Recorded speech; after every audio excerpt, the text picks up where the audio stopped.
midi sur Europe 1, Mathieu Noël. Vous écoutez Europe 1, il est midi 24, rien ne s'oppose à midi continue, Eva Rock, le ficus de la Baie des Anges, Nicolas Caro, Axel de Tarlet, Olivier Pouls et à présent, roulement de tambour pour la star de cette émission. Guy Carlier. Guy, vous nous parlez aujourd'hui de Liliane Bettencourt et d'amour. Du bois de charpente canadien. Non, racontez-nous. Je vais vous parler qu'on ne compte pas sur moi pour ironiser grossièrement sur la mort de Liliane Bettencourt. Tous les humoristes s'en donnent à cœur joie depuis ce matin et sur les réseaux sociaux, c'est un déferlement d'ironie cruelle.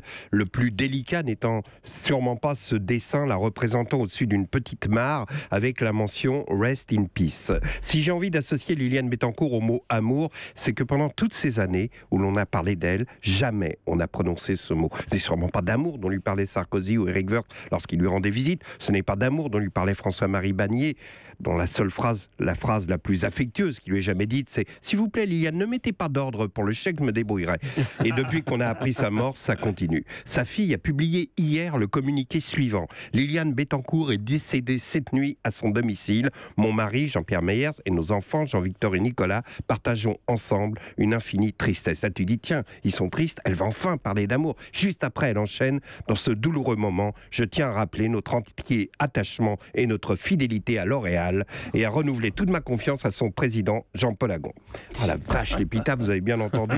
En faire part, la fille de Liliane Bettencourt rappelle son attachement à L'Oréal et à ses dirigeants. Pas un mot sur son attachement à sa mère. Remarquez, où elle est, elle ne doit pas être surprise, la Liliane. Ça a toujours été comme ça. Le seul qui savait lui parler d'amour, c'était Thomas. Et Thomas est triste ce matin. Il erre dans la maison de Neuilly, désertée aujourd'hui, car tous ceux qui avaient leurs habitudes sont allés en tremblant chez le notaire. Thomas est resté seul, car on n'invite pas les teckels à poil dur dans les études de notaire les jours d'ouverture de testament. Alors Thomas la cherche en vain. Il n'a pas touché au filet de sol meunière que lui a apporté Enrico, l'employé de maison authentique, qui lui était totalement affecté par Liliane. Enrico, à qui elle a offert un appartement le jour où il a sauvé Thomas des crocs d'un pitbull dans le bois de Boulogne, ça aussi c'est authentique. Thomas, c'était le seul qui léchait cette petite cicatrice que Liliane avait au genou, souvenir d'une chute de petite fille.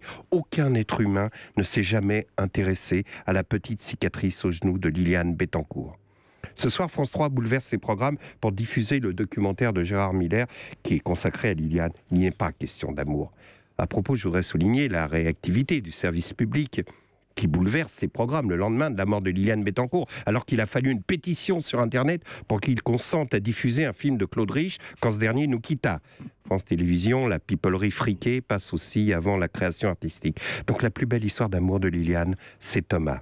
À François-Marie Bagné qui s'en moquait, elle a écrit « Ne riez pas, parce que ce que Thomas m'apporte, il m'apporte beaucoup plus que vous ne m'avez jamais apporté. » Elle avait raison.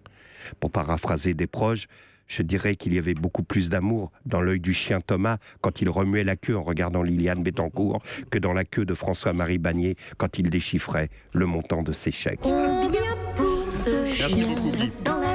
Et pour ceux qui auraient raté une de vos chroniques cette semaine, pourquoi ne pas se faire un grand marathon Guitou ce week-end en vous connectant sur europe1.fr? Voilà une alléchante perspective. Europe